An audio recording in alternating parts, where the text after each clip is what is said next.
Welcome, everybody, to another episode of Iowa State Cyclones live here on the Voice of College Football Network. We're going to Levi Stevenson, also the guy in charge over at CF After Dark. And this week we are, there's not a lot, just not a lot of football going on right now. The main thing we are going to be going over, we'll be taking our first look at the 2026 schedule. And we've obviously ended up getting one more transfer last week. In Malcolm Jones from a safety from Jacksonville State. So we take a quick look at him and then maybe talk a little bit of basketball if we've got time at the end. But first thing we'll do, we'll get the last transfer out of the way, which is safety Malcolm Jones from Jacksonville State. And this one, I did not know a lot about him coming into this, but haven't had a chance to look at like a lot of his tape. Just again, small school, all that. But I do want to pull up some of his PFF grades, which I think are really interesting. So Malcolm Jones coming in from Jacksonville State, obviously he would have been brought there by Rich Rodriguez a couple of years ago, and He originally committed to Michigan State out of high school as a 3-star prospect, then transferred to Jacksonville State, and then now is here. A couple things right off the bat. I mean, those grades right now, like I said, I said it last week, said it a little bit last night on the nightcap too. PFF grades are not perfect, but as you zoom out and you take a look at it in a wider lens, the data gets better. So like on a per play basis, whether they get a 40 grade or a 60 grade or a 20 grade or a 100 grade or whatever it is on a particular play, that can be subjective and all in that. But as you compile all this data and you put it all together, of like when you have a huge population of this data, huge sample of these individual plays, you end up getting a fairly good look at just kind of how good this player is. And it's, obviously there is something to be said as far as like competition level and all that. But a lot of these PFF grades more so, it's not like statistics, especially like counting statistics where, a guy running for 2,000 yards in a season, it's impressive at any level, but, doing it at the D3 level is different than doing it at the FBS level. But when you look at PFF grades, they are basically, did this player do their job on this play or what they believe was their job? And so, it does in effect, a lot of these grades can transfer up is what I'm saying is like a good, a player that's in the right position, making the right plays at a lower level should be doing roughly the same thing at the next level up, especially like with safeties and linebackers, stuff like that. If they're in the right place at the right time, they know what's going on. Like that kind of stuff can easily transfer up, just being aware, being smart, being savvy. So when I look at Malcolm Jones's grades here, see 70 overall, 86.7 pass rush, 63.4 coverage grade, 71.3 run defense grade. So essentially, as a run defender and a pass rusher, he's a plus defender in all three facets of being a safety. But he's actually graded as the third best blitzing safety in the country, which is interesting. But even in coverage, he's a plus defender there. So this is a nice piece to add this late into the class. He's only got 1 year to play, but that's a really nice add this late in the class, especially if you think he's going to play with Braden Alls, then I like this pairing here quite a bit. He's he moves pretty good. Chris Schubert, what up? Then we go to, I would take, so if we got to kind of look by his weekly grades, there's a couple games he had, he wasn't great, had a weak game against Sam Houston, didn't have an awesome game against Middle Tennessee, a couple of these, but some of these other I mean, like Southern Miss, you look at the Southern Miss, he was awesome. 97.3 pass rush grade, 89.9 overall. He had some really nice grades through here. If you look at like his coverage grades, a couple nice stretch here. Was never a bad defender. Was average in some of these games, but was a really nice plus defender in a couple of these games as well.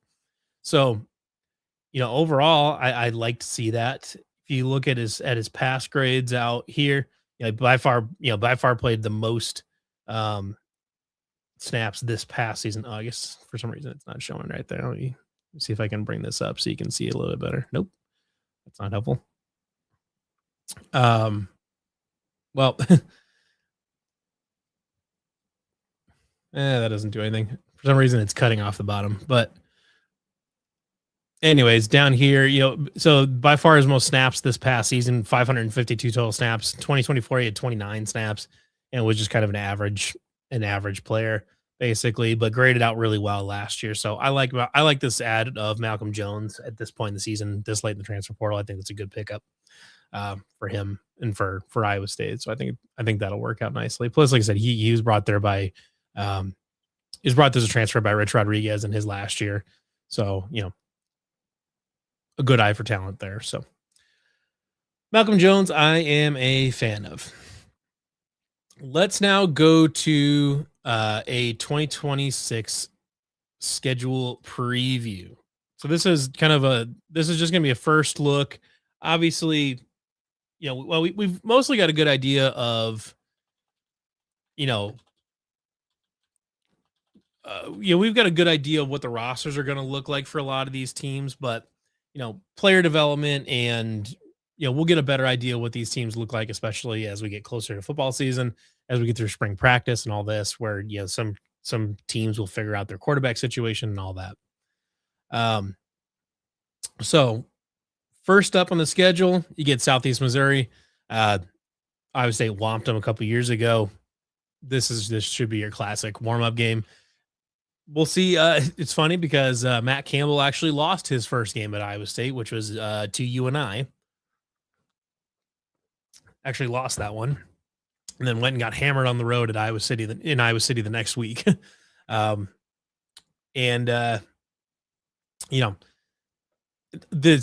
team right now is in a much better spot than it was when Matt Campbell took over. So I would expect Iowa State to roll over Southeast Missouri, who is not, they're an FCS team and they're not a good one at that. So I think you roll over Southeast Missouri. Next one is on the road at Kinnick. Now, this is a tough one. Obviously, you're playing at Kinnick's always tough. I don't think it's like a runaway. Iowa's gonna walk away with this thing, because Iowa is losing quite a bit, even going into next season. So they don't actually have their roster listed up on their website yet. I was hoping to find that. Because I was trying to say, I was hoping to see if I could find what they're doing for the quarterback spot. Because obviously they lose Gronowski to graduation. I don't know if they're planning on just keeping people on staff. They got a couple decent players in the portal. Defensive tackle. They got a defensive tackle from North Dakota. A receiver from Furman. Got another safety, Xavier Stiles from Robert Morris. Got a running back, LJ Phillips Jr. from.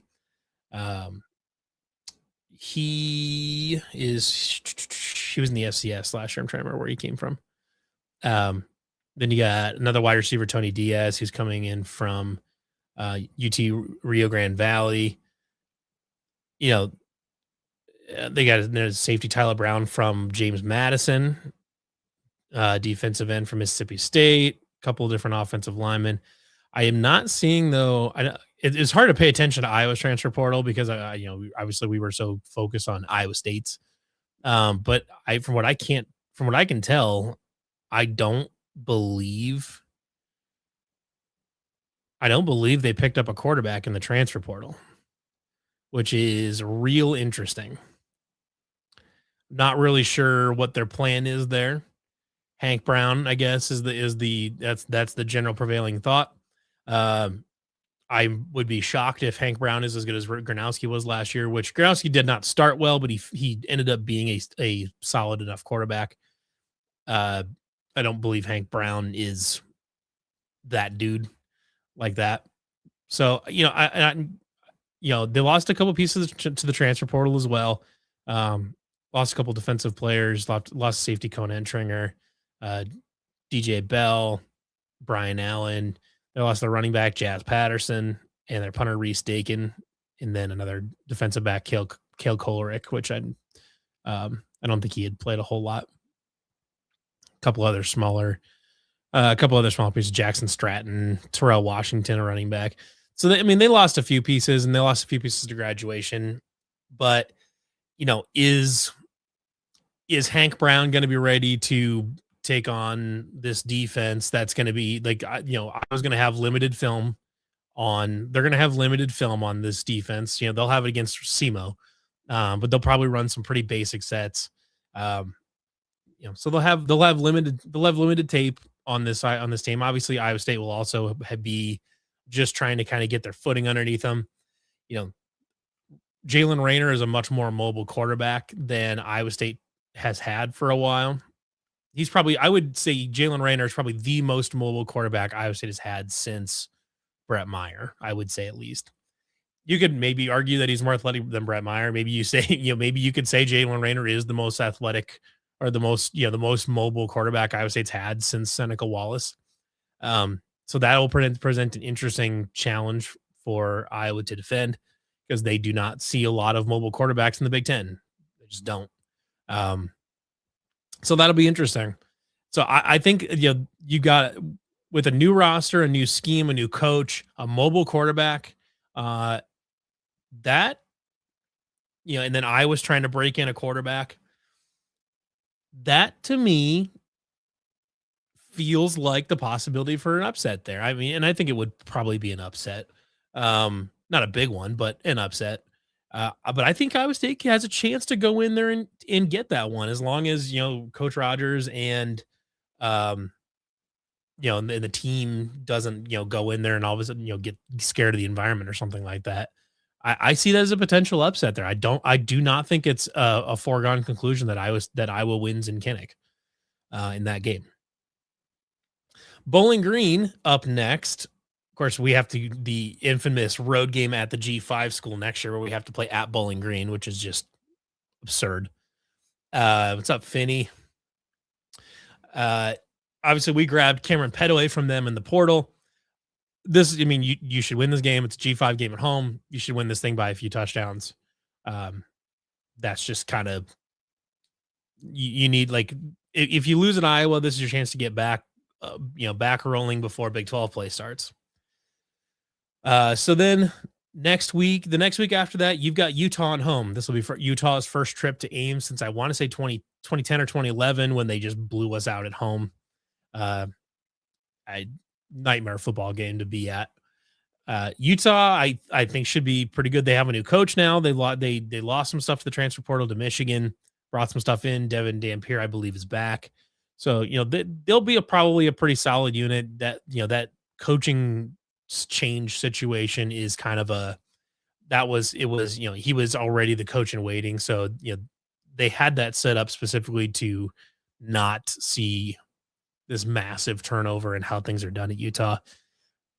I would expect them to probably, I guess it'll depend on how they play up to this point in the season, but I would guess Utah would probably be a slight favorite in that game at home, depending on how Iowa State's doing. Obviously, if Iowa State's squeaking by the first, they're squeaking by SEMO and Bowling Green, and then they lose in Kinnick, maybe Utah's a touchdown favorite or something like that.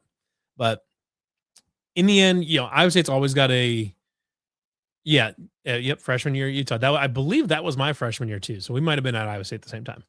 But so Utah, I think, in the end, Iowa State can always win at Jack Trice. It's just with the environment and just how well Iowa State typically plays at home, that, Iowa State's going to have a shot at that one. Now that, again, having a mobile quarterback changes a lot of things. And if they can get, they can get Jalen Raynor going, get that offensive line moving the ball, and limit Jalen Raynor's turnovers. They're going to have a shot in pretty much all of these games, and you can absolutely pick off Utah at home. Next up, you've got West Virginia. First time, did not play them last year. Now they were pretty decent last year. You beat them a couple years ago in Morgantown, uh, but obviously completely different team for both of them. Different coaching staffers, different coaching staffs, different teams, and West Virginia was really solid last year. And I think a lot of people expect them to take another step forward with Rich Rod this season. They spent in the portal. Got some really, really big transfers. I'm going to pull them up. Especially at quarterback and all that. They got some really, really nice players. Let's see here. I'm trying to sort these here. So, specifically, I was trying to find the quarterback that they signed, whose name I'm just completely forgetting. But then they grabbed some really nice players. Forgot that. That whole offense has basically been overhauled. And I'm trying to find the damn thing. I hate On3's site. I don't like them at all.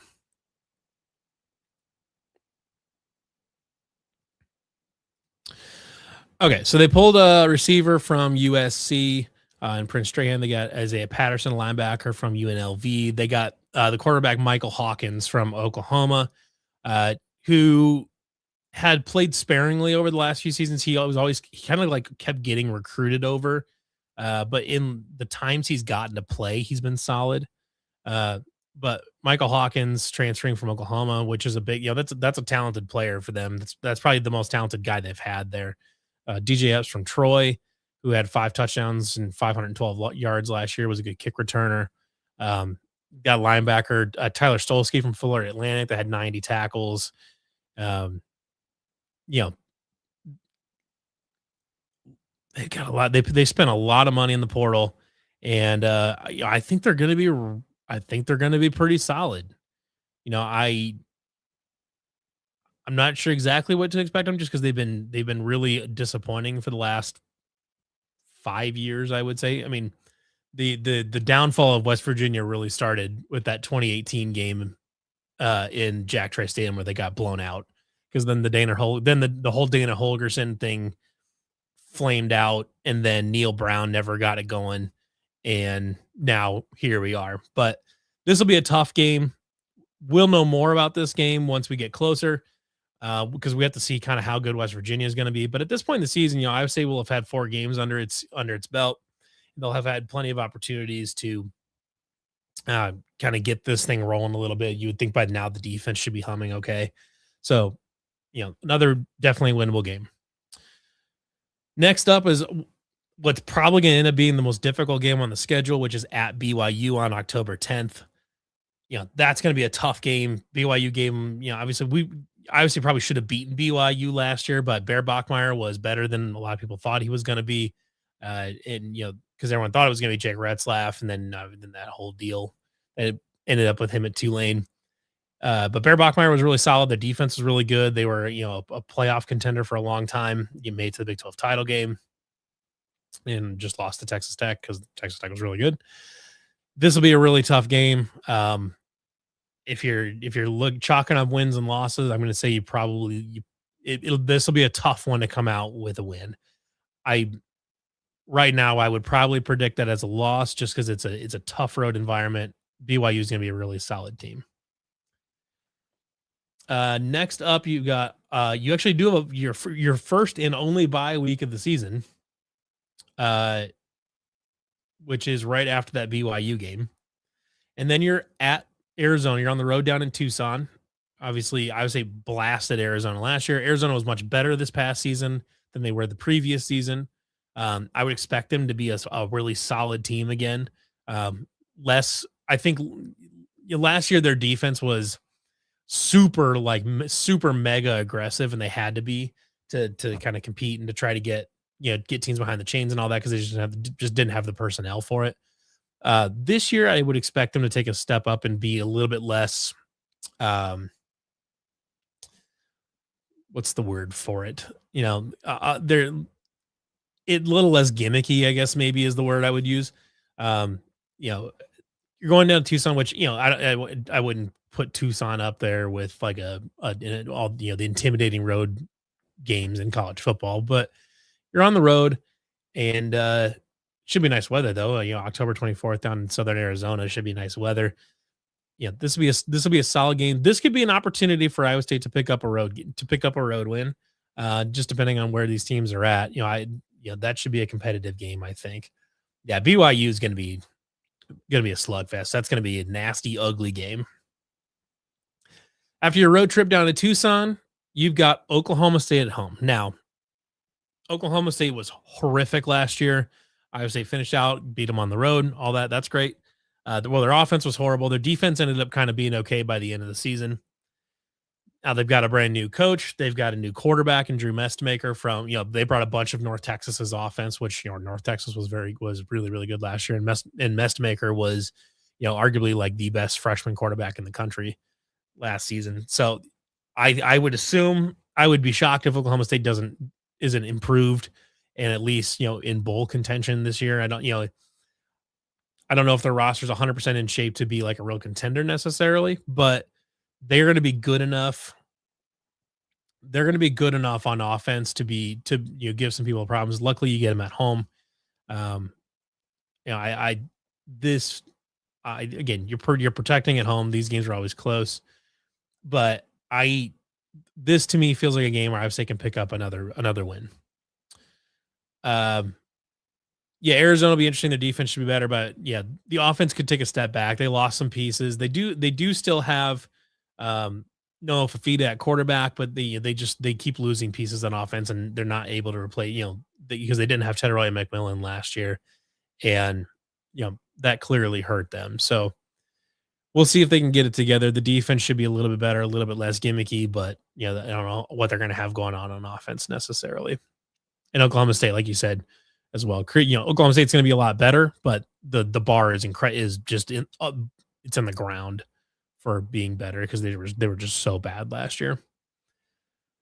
After your home game against Oklahoma State, you are on the road at Baylor. I believe at this point Dave Aranda will be coaching for his job if he still has a job at this point. I don't think Baylor is going to be anything great. They were very mediocre last year. I don't know that they got anything in the portal that's going to move the needle a whole lot.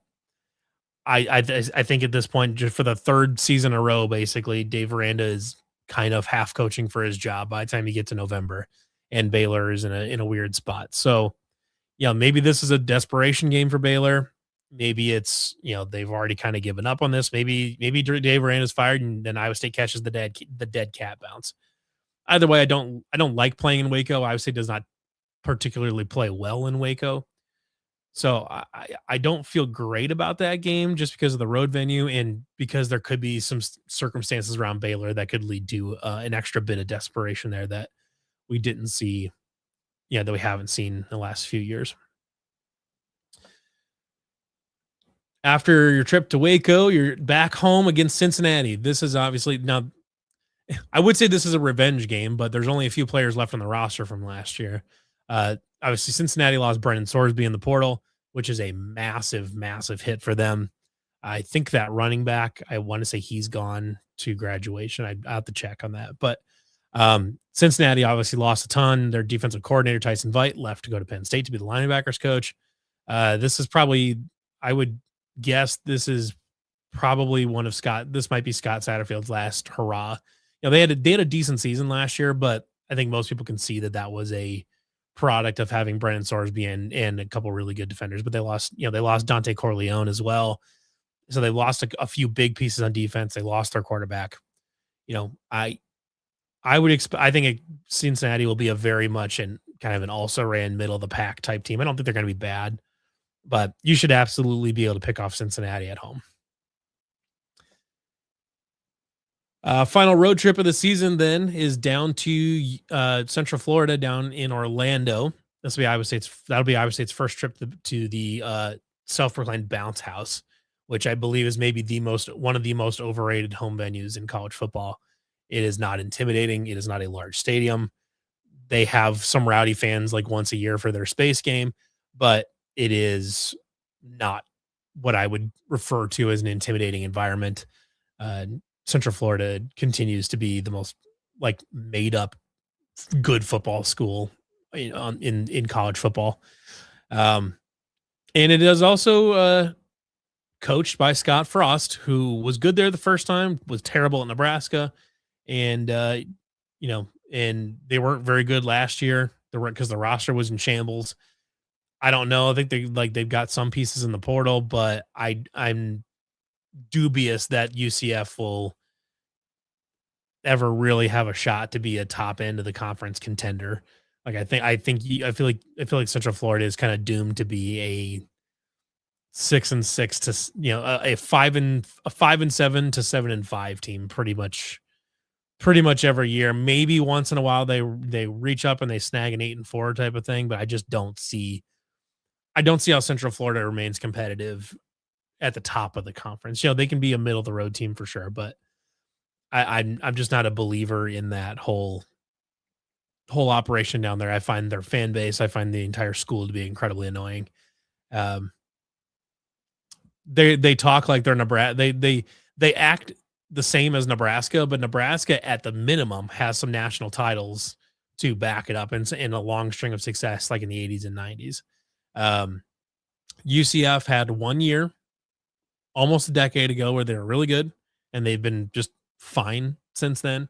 But they talk like they're one of the premier programs in college football, and I I would love Iowa State to go down there and beat them by 3 touchdowns. Which at this point we're going to know everything. We're going to know pretty much everything there is to know about both of these teams at this point in the season. So, yeah, go down there and beat UCF. Then you wrap up at home with Farmageddon against Kansas State. This will be the 110th consecutive meeting for Iowa State and Kansas State, and it will be the last consecutive meeting as of right now, unless the Big 12 gets their shit together and redoes the schedule and lets Farmageddon be a protected rival. From what I understand, my understanding of the situation is that Gene Taylor at Kansas State is the one that is not pushing for this to be like kind of an official rivalry or anything like that, because he and Jamie Pollard don't have the best relationship. It'll be a sad day to see this rivalry be discontinued in 2027. But you get Kansas State at home, and they bring back Avery Johnson, but they lose a number of other pieces in the portal. They've got a new coach in Colin Klein. We will see. I mean, I'm not an Avery Johnson believer. John Haycock's defense tore him apart. Will this new defensive scheme continue to give him lots of problems? We'll find out.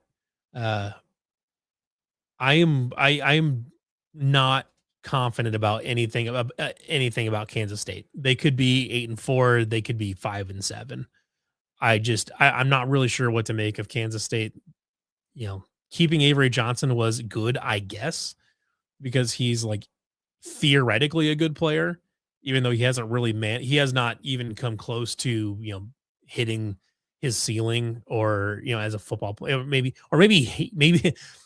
he hasn't come close to being the player that a lot of people thought he could be.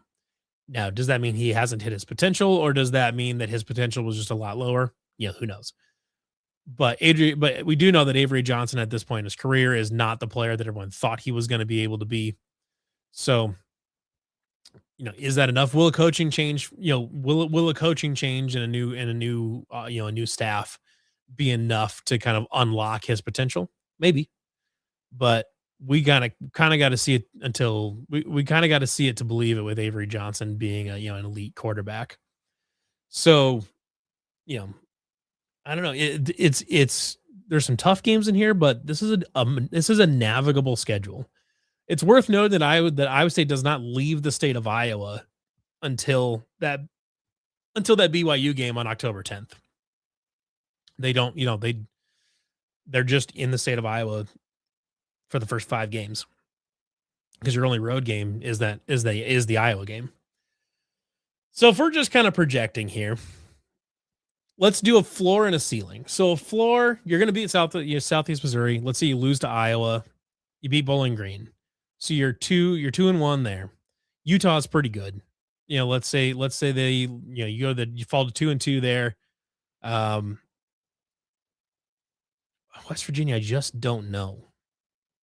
Maybe they're not gelled yet. West Virginia's got a year under their belt. They're a year ahead in the kind of the gelling process. Let's say you lose to West Virginia, 2-3, absolutely can lose that. 2-4, it's a road game. 2-5. I think Oklahoma State you're gonna beat. 3-5. Baylor's a tough one. Maybe you get the dead cat bounce there. Call it 3-6. Cincinnati feels like one where I'm not saying they can't lose it, but I really don't see them losing that one. I think there's some motivation there, and I think some motivation there. But by this point, Iowa State's cooking, hopefully, and Scott Satterfield's probably actually coaching for his job at this point. So give me 4-6 there at UCF. I don't think UCF's going to be very good, but it's a road game, I guess. 4-7. Kansas State might be solid. 4-8. I guess. I feel like 4-8's your floor, but if you go with the ceiling, Southeast Missouri, you win. Iowa, you go on the road. They're still breaking in Hank Brown. He's not the quarterback they thought he was. He's cagey and he's playing against new defense. Jalen Raynor's a mobile quarterback that Iowa does not see very often. You go in there and you sneak one out on the road against Iowa. Bowling Green comes down. You take care of it. You're 3-0 headed into Big 12 play. Utah is solid, but you're protecting home. You're protecting the home field. Again, new stadium. They're still trying to gel under the new coaching staff. And it turns out those pieces that left from Michigan were a little bit more important than they thought. You're 4-0. West Virginia comes to town. You're 5-0. Protecting home. You're protecting Jack Trice Stadium. I don't think you're going to go on the road and beat BYU. If you do, great. I'm happy to be wrong about that. But right now, I think you're 5-1. Arizona, better on defense. Still not a lot going on offense. You can go down and steal that one. So you're 6-1. Oklahoma State's bad. Could be bad. 7-1. Baylor is a tough game, but they can win this one. Like they can absolutely win this one. But I do think there's going to be some level of desperation in this, and I don't like playing at Waco. I'll say you lose this just so I don't end up at 11-1.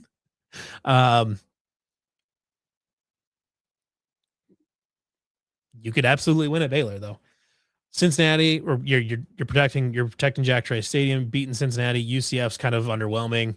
Doesn't matter. You go there and win that, and you beat Kansas State at home and win your 7th Farmageddon in 9 years.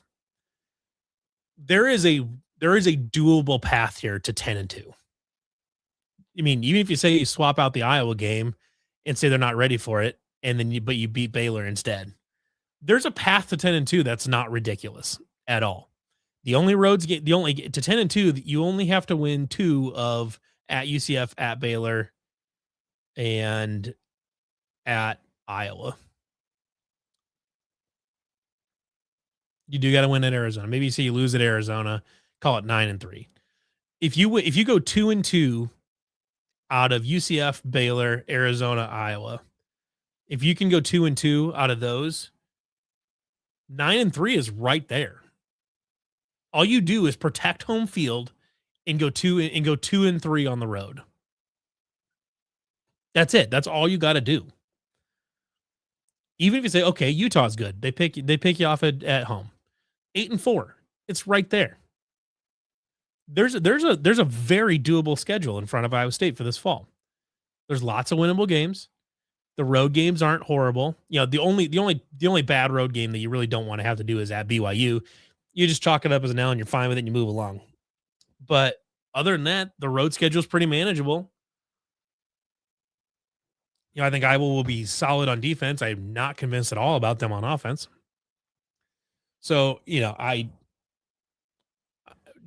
shit could go wrong. They just, Jalen Rayner throws too many picks and the defense doesn't gel right. The defense is clearly like not quite yet ready to play the 4-2-5 or the 4-3 or whatever Jimmy Rogers wants to call it. And maybe, the offensive line isn't quite gelled yet. You go 4-8. That could happen. 4-8 doesn't necessarily mean any sort of like, it doesn't necessarily mean a failure. It just depends on how they're playing towards the end. It just mean, I mean, you would like to not go 4-8, 5-7 or something like that would be better. But you can be 4-8 and still be like, okay, this thing's pointed in the right direction. So, but you could also, there's a path to 10-2 that isn't ridiculous. Even if you lose at Iowa, at BYU, you can win the rest of those games. So if I were a bet man, I think I would be. I'm going to put my over under at 7.5, I think, and see kind of where we're at with that. I'm going to put it at 7.5,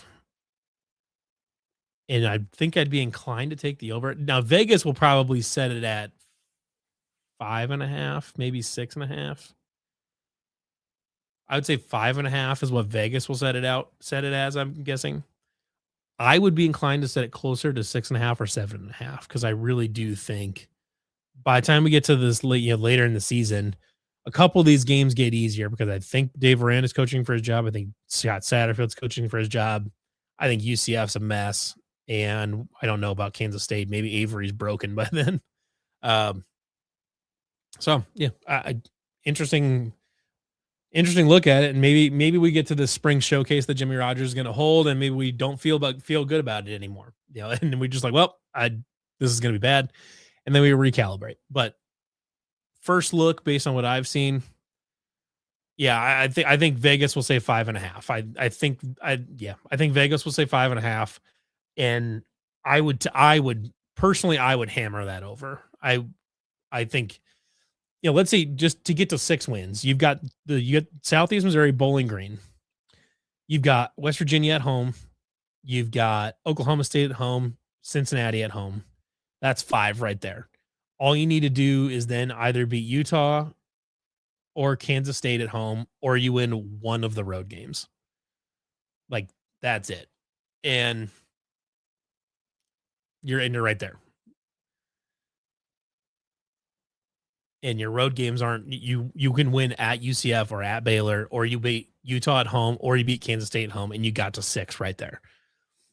I do want to still make it very clear that you should go into you do what you want, I guess, but I am going to be going into this 2026 season with no expectations. I'm approaching this as though 2026 doesn't really the record at the end of it doesn't really matter. As long as they're playing good football by the time they get to, late October, early November type of thing. As long as they're starting to play good football and it's very clear that this thing has a direction and that they're going to be, they're going to be able to eventually get this roster fitted out how they want to do it and can get this thing pointed, in the right direction. That's what I care about. Because I think at this point you can build for 27 or 28, just based on what you've got in the room. So that said, no expectations. I think they can hit 6 wins without doing anything crazy. And I think they can get to 9 wins with just like one minor upset on the road, basically. So I think this sets up pretty nicely for Jimmy Rogers to have a good. So Chris says disagree. 6-6 should be the expectation. There's no year 0 to build now with the portal. I see where you're coming from. I do. However, I think because we're getting a whole new system with a whole new coach and an entirely new roster, I don't know if it's fair to just apply just 6-6 as the bare minimum, and then anything below that's a failure. Because maybe they drop an extra game at the beginning, and they get to 5-7. Let's say they beat Southeast Missouri and they lose and they beat Bowling Green, but then they go on a little bit of a losing stretch there. They go on a little bit of a losing stretch. But then you get to the end of the season and then they win 3 straight, Cincinnati, UCF, Kansas State to finish out the season, and you get to 5-7 that way. To me, if you have that 5-7 I would consider that a success. Just going in, they're playing good football by the end of the season. There's a proof of concept that the whole thing's working, or it will work, and you can take some momentum into this offseason, into this, into the next offseason, I should say, into the next transfer portal, and into the 2027 season where you have, more of your guys are, you've got some more experience on here as well. So I totally understand where you're at, and I don't think that's like a bad way to approach it, but I think there's context for like a 5-7 being a reasonably, a positive outcome just based on, what's happening at the end of the season type of thing. Now, if they start, fuck, I don't know, if they start 4-0, 4-1, if they start 5-1 or 6-0, or, they're 6-1 or something like that. Let's say they go 1, 2, 3. So they go SEMO, Iowa, Bowling Green, Utah, West Virginia. Let's say they start 5-0 and then they lose their last 7. Or let's say they start 6 and fuck, I don't know. Yeah, let's say they start 6-1. They lose, they go 5-0, they lose on BYU, and then they get to Arizona, and they go to Arizona and they win in Tucson. And they're 6-1. If they then lose their next 5 to end the season, Oklahoma State, Baylor, Cincinnati, UCF, Kansas State, and get to 6-6 that way, I think I would feel worse about it ending up with that 6-6 than I would finishing with the 5-7 with those 3 wins at the end of the season. So that's where that's what I was saying. Yeah, as long as they finish strong, have close losses, don't get blown out. That's where I think there's context that matters here. They can get off to a hot start, but if they fall apart, and it's not related to injuries, then we can look at it like, okay, what's going on here? But if they're, if they struggle to start the season, but then they eventually get it turned on later in the season, just like the 2016 Matt Campbell team that, they finished 3-9 or 4-12, 3-9 or whatever it was. But by the end of the season, they were playing pretty good football, and you could see, okay, this thing's going to get pointed the right direction. We're going to be good at some point. And they were. The next season they were 7-5. So that's kind of where I'm at with it. We'll spend a few minutes here. I don't know if we'll go all the way to the hour or not. Obviously, if you guys got questions, definitely throw them in the chat. I'm more than happy to answer those, whether it's football, basketball, or anything else, or personal stuff, after dark stuff, whatever you want to ask. I'm more than happy to answer your questions. But we can talk a little bit about basketball, who's 18-2 now. I've won 2 in a row. Now, after they lost 2 in a row, Kansas and Cincinnati came back, beat Oklahoma State, beat UCF, and then Oklahoma State, which UCF is probably right now is probably a tournament team. Oklahoma State is probably a bubble team right now, and could be a bubble team later down the road. Back on track, best start in school history. Now you've got Colorado at home on Thursday, Colorado's bad. They should win their next 4, I would say, because they've got Colorado, and then they've got, let's see here. I want to make sure I don't mess up the order here, because they've got Colorado at home on Thursday, and then they've got Kansas State on Sunday, which is kind of a weird Thursday Sunday thing for the Big 12 is odd. But they've got Kansas State on Sunday. Kansas State is bad. Jerome Tang is coaching for his job, and I don't know that he can save it at this point. Then you've got Baylor at home on the next Saturday. So you go Thursday, Sunday, Saturday, which is a weird little stretch, but Baylor's not very good this year, and you've got them at home. You should win those 3. TCU is plucky. They might be a tournament team right now. They're probably a bubble team at least. Fort Worth is not a place I think we play particularly well, but you can win that game for sure.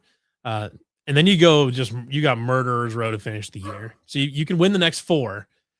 And then you've got Kansas at home, Houston at home, 2 games in 3 days. And then you're on the road to BYU and Utah, and then you're back at home for Texas Tech and Arizona. And then you finish the season, you're back at home for Texas Tech, and then you're on the road in Arizona, and then you're back at home for Arizona State to finish the season. If you can protect home court, beat Kansas, beat Houston, and beat Texas Tech, and then you win, and you go 1-2, maybe you lose at BYU, you lose at Arizona, and then you beat Arizona State to finish the season. you finish with only 4 losses. You're not going to win the conference because Arizona's which is probably not going to lose a game, but you probably end up as a 2 seed, and you're in decent shape headed into the Big 12 tournament. You can argue how meaningful the Big 12 regular season and conference champion, and conference tournament uh titles are anymore. Especially the regular season one now that it's not a full round robin. Is it arguably even a true conference championship anymore? I don't know. It, it certainly has lost a little bit of its luster with all the extra teams that have been added, and you don't get that true round robin anymore. In the conference the conference tournament, you can always have argued how much it actually means. Um, Obviously Iowa State likes winning it because Iowa State fans like going down to Kansas City for the week and all that. But aside from getting you the auto bid into the tournament, you know, who knows what it actually is valuable. But you can get into March as a 2 seed and have a path to the Final Four. Does Kansas State have an $18 million buyout for Tang? I don't know for sure. I've heard that it's a very high buyout. I don't know if I know the number for sure, but I've heard it's a big enough buyout that they may not be able to fire Tang this year. And because they've missed on basically every transfer that they've gotten the last couple of years. They just haven't hit on any of them. And Tang's not a good coach. He's not like a likable guy. He seems like he might be like a nice enough person. Like, in his average in his everyday walking around life, I'm sure he's probably a kind person. But he's not a good basketball coach, and he's unlikable as a basketball coach. And I think Kansas State will continue to be kind of bad until they can get rid of him, but I don't know when they can because his buyout is freaking huge. So, they're kind of stuck there, and I good. I like when Kansas State's bad at stuff because it makes me happy because I don't like Kansas State. So, I think we'll probably wrap her up for this week, though, unless anybody else has any final questions for me to answer. I'll give you guys another minute or so to throw in the chat if you guys have any questions. But we'll probably wrap it up for this week. Like I said, there's just not a lot of football going on now that we're past the transfer portal. We're pretty much in the wait until spring mode right now. Wait until the spring showcase, whatever that's going to look like, and hopefully we'll get some access to that either with Voice College Football or with it'll be an open practice for fans for people to come see, but maybe maybe you can get some sort of extra access via CF After Dark, or maybe if I can get a credential through Voice of College Football. So that'll be fun to see. It'll be fun to see just kind of some of the new weapons they've got on offense, and I'd love to see. I think it'd be fun for the spring showcase. First play, you come out and you have Connor Moberly hit Dom Overby on a go route or something like that. Like, I think that'd be cool, just to show these guys that came back and reward them for coming back. So I think we'll wrap her up for this week, though. I thank everybody for watching again, for watching Iowa State Cyclones live here on the Voice of College Football Network. I think we'll be back again next week. We'll see what's going on. I may just take a week off since we're going to be, well, actually, because it's Thursday. Yeah, you get Thursday, Sunday. So we'll see what's going on. I think we'll probably have a show next week. Not sure exactly what we'll cover yet. Maybe we'll see. Don't know if we'll have any football news between then and now. Otherwise we will find something. So thank you for watching again, and we'll see you guys again next week. Thanks.